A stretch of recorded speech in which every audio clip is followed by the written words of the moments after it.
लोकांना एक social media आणि काहीतरी एक दिखावा करणारी लोक हवी असतात. आपल्या खासदारानं कोपरं मांडवं गाव दत्तक घेतलं संसद आदर्श योजनेमध्ये. काय केलं, काय परिस्थिती त्या गावामध्ये? आज लोक टाहो पडतात पिण्याच्या पाण्यासाठी. गाव दत्तक घेतलं. मी माझ्या माध्यमातून माझ्या सहकार्यानं सांगितलं गेल्या महिन्याभरापासून तिथं पाण्याचे टँकर चालू आहे. माझ्या संस्थेच्या माध्यमातून आज पण चालू आहे, कारण तिथं माझ्या महिला भगिनींची पाण्यासाठी पायपीट व्हायला नको आहे. दत्तगाव तुम्ही घ्यायचं, बिरवायचं तुम्ही, नाचायचं तुम्ही आणि कामं करायची आम्ही. काय झालं गेले 5 वर्ष? लोकांनी तुम्हाला निवडून दिलं एक अपेक्षेनं की हा माणूस आहे, तरणबांड आहे, दिसायला चांगला आहे, छत्रपतींची भूमिका करतोय, संभाजी महाराजांची भूमिका करतोय, एक चांगला आपल्याला पर्याय मिळाला. पण लोकांच्या अपेक्षा फोल ठरल्या. निवडून गेल्यानंतर जो बाबा गेला दिल्लीला तो परत आलाच नाही.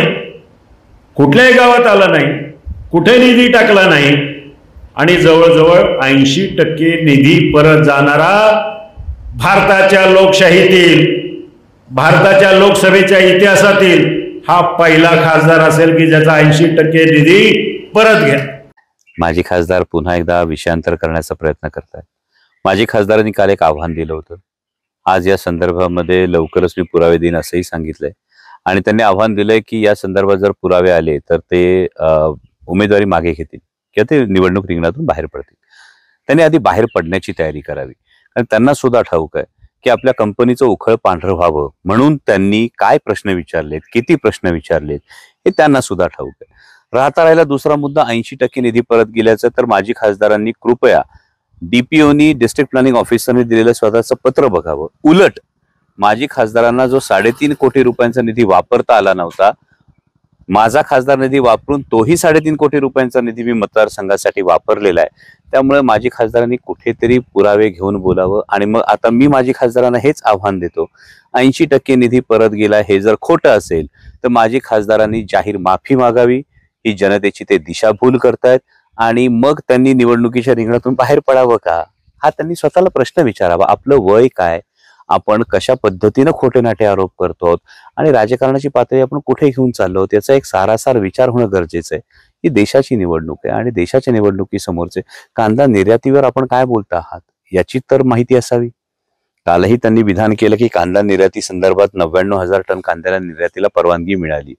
3 टर्म खासदार राहिलेल्या व्यक्तीला हे सुद्धा कळू नये की या पद्धतीची निर्यातीची परवानगी मिळालेलीच नाही. हे जर 3 टर्म खासदार राहिलेल्या व्यक्तीला समजलं नसेल, कारण याचं कारण खूप स्पष्ट आहे.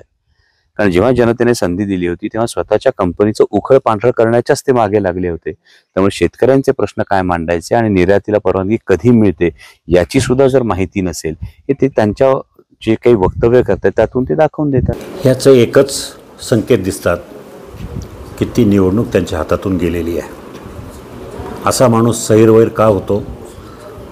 आपला पराभव समोर स्पष्ट दिसायला लागला किंवा चिडचिडेपणाने काहीतरी आरोप करायचे, तशा प्रकारचे खालच्या पातळीवरचे घाणेरडे आरोप करणं आणि मला चर्चेत गुंतवून ठेवणं, हा नेरेटिव्ह सेट करायचा, मला उचकून देण्यासाठी प्रयत्न करायचे.